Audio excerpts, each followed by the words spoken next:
Eh bien, la Hongrie connaît un changement politique massif, avec Peter Magyar désormais aux commandes après cette victoire écrasante aux élections.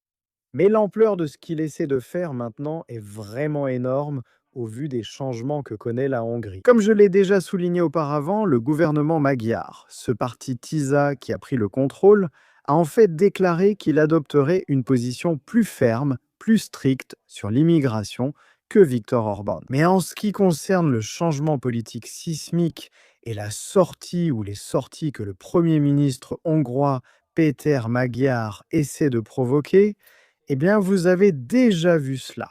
Le président hongrois a approuvé cet amendement constitutionnel qui empêchera effectivement Viktor Orban de revenir un jour comme Premier ministre, car il instaure une limite de mandat de 8 ans, alors qu'Orban en a déjà exercé 20.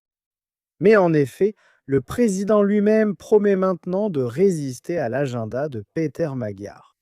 Maintenant, il soutient que cela donnerait en réalité à TISA une concentration de pouvoir encore plus grande que celle de Fidesz, que celle du parti d'Orban en Hongrie. Parce que ce que Magyar essaye de faire maintenant, c'est en réalité de destituer le président de la Hongrie, de le retirer par un amendement constitutionnel. Il a prévenu qu'il allait faire cela et prévoit également d'écrire une nouvelle constitution et de destituer toute une série de responsables qui étaient en place sous Viktor Orban lorsqu'il était Premier ministre.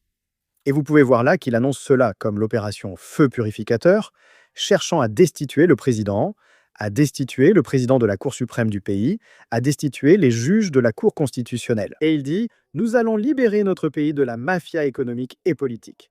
Je considère que c'est ma tâche principale. » Donc des changements radicaux là-bas, en Hongrie.